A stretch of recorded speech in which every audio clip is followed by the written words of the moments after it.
Assalamualaikum warahmatullahi wabarakatuh.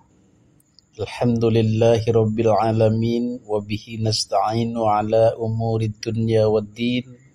Wassalatu wassalamu ala asyrafil anbiya'i wal mursalin wa ala alihi wa ashabihi ajma'in, amma ba'du.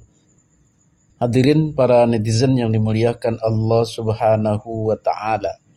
Pada kesempatan video kali ini kita akan membahas tentang tambang nikel di Raja Ampat, yaitu di Kabupaten Raja Ampat, Papua Barat Daya.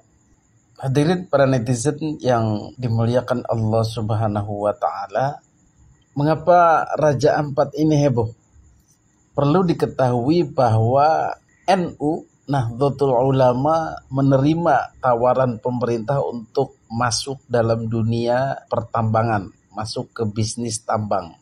Setelah sebelumnya ragu-ragu dengan pertimbangan kemaslahatan umat, yaitu ada penghasilan untuk Nahdlatul Ulama, untuk umat, untuk koperasi umat, untuk pembangunan pondok-pondok, madrasah, dan lain-lain, maka Nahdlatul Ulama menerima, dan organisasi lain pun banyak yang menerima, termasuk Muhammadiyah, Persis, dan lain-lain. Sementara KWI, Hindu, Buddha, Kristen tidak. Pertimbangan pokok itulah yang membuat NU juga menerima, yaitu apa? Untuk umat. Tetapi penerimaan tawaran bisnis tambang ini seharusnya disesuaikan dengan fikihnya, disesuaikan dengan Qur'annya, disesuaikan dengan hadisnya, disesuaikan dengan kondisi keagamaan yang ada. Baru insya Allah berjalan mulus.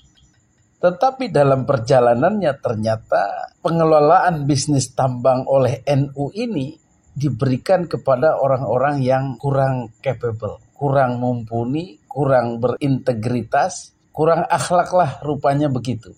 Kenapa? Karena cara kerjanya tidak jauh-jauh beda dengan para kapitalis itu.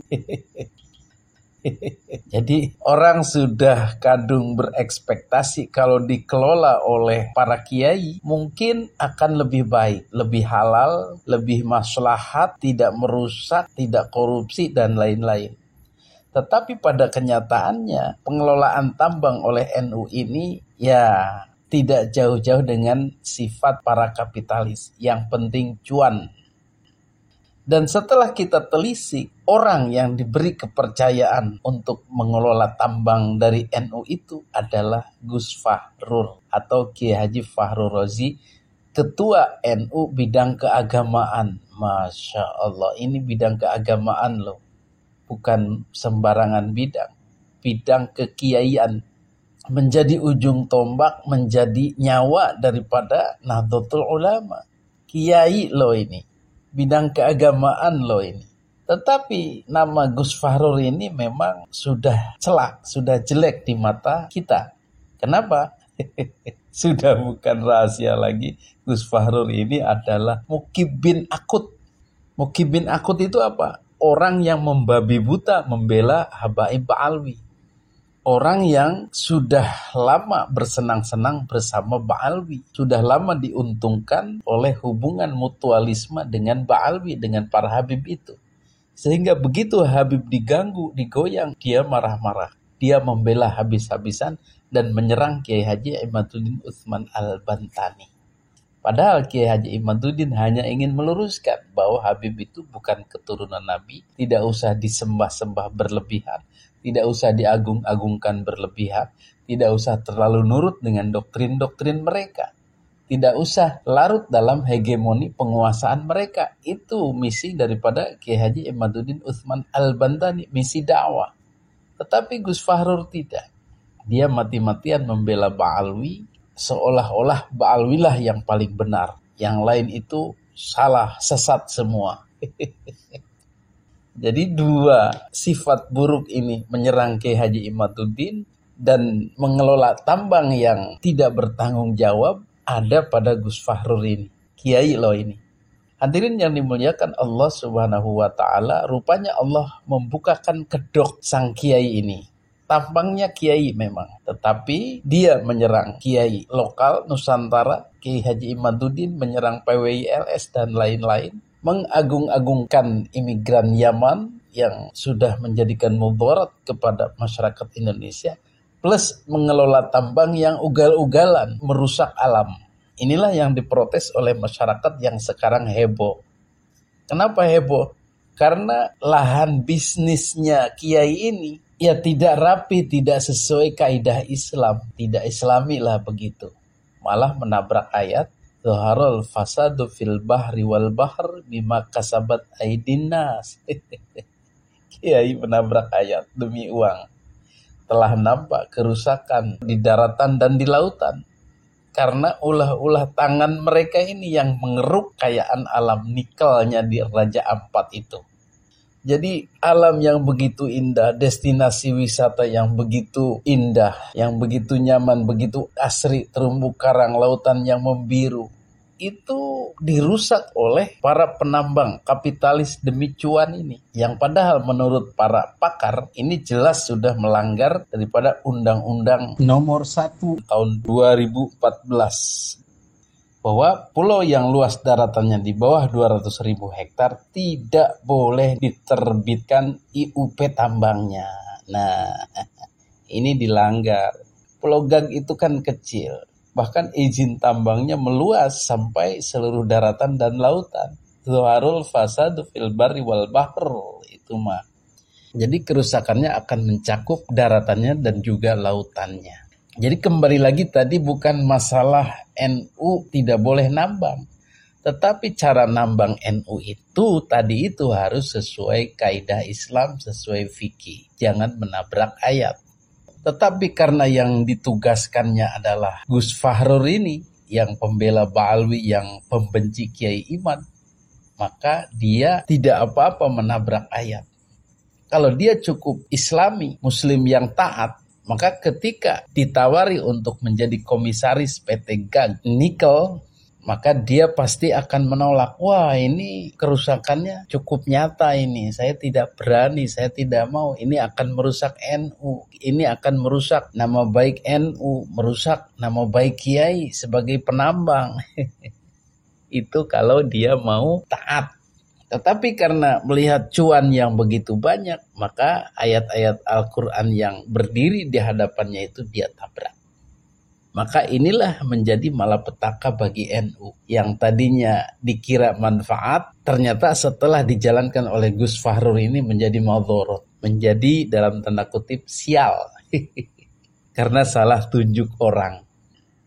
Maka petaka ini menimpa kepada Nahdlatul Ulama secara organisasi. Walaupun Gus Fahrur berkilah ini salah saya pribadi, tidak bawa-bawa NU. Iya ketahuan lah sama masyarakat.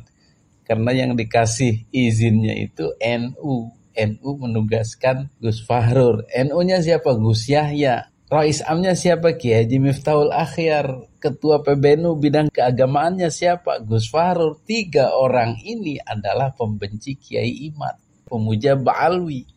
Itu benang merahnya. Jejak digital membuktikan orang-orang yang berkhianat kepada Kiai Haji Imaduddin, orang yang mencerca, merendahkan Kiai Haji Imaduddin, itu akan kena batunya. Bahkan banyak diantaranya yang meninggal.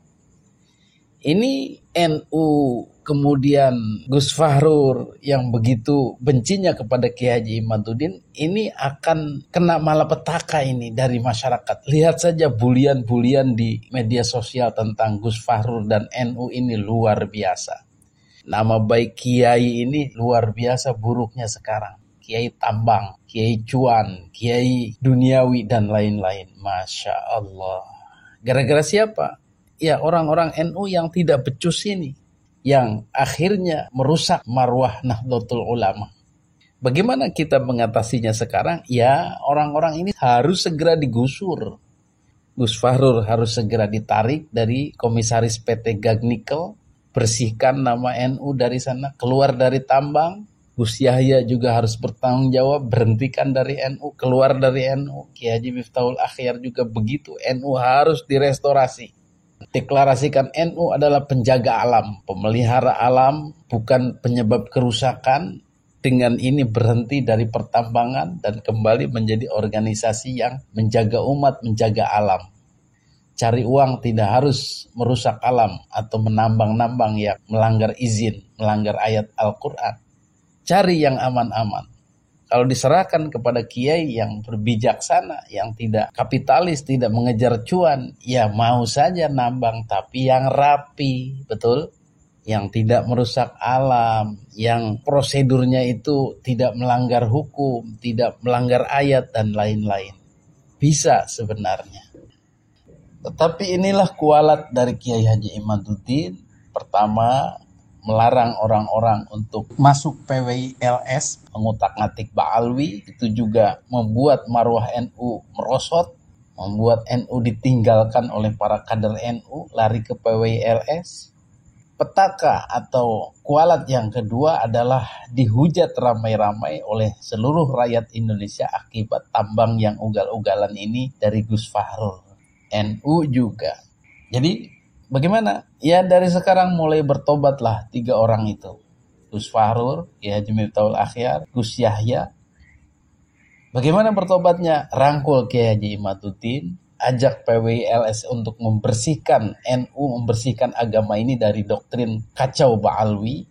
Kemudian yang kedua, keluar dari tambang, pecat Gus Fahrul dari komisaris PT GAG, keluar dari tambang secara keseluruhan dan minta maaf kepada masyarakat dan tidak akan menambang lagi yang merusak alam. Itu salah satu cara menyelamatkan NU dan warganya. Saya pun sebagai warga NU kasihan kepada Nahdlatul Ulama. Tetapi tetap harus kita bela, tapi tidak dengan membabi buta. Pembelaan kita adalah menasehati, memberikan solusi yang tadi itu. Mudah-mudahan terdengar oleh PBNU. Adanallahu ayyakum ajma'in. Wassalamualaikum warahmatullahi wabarakatuh.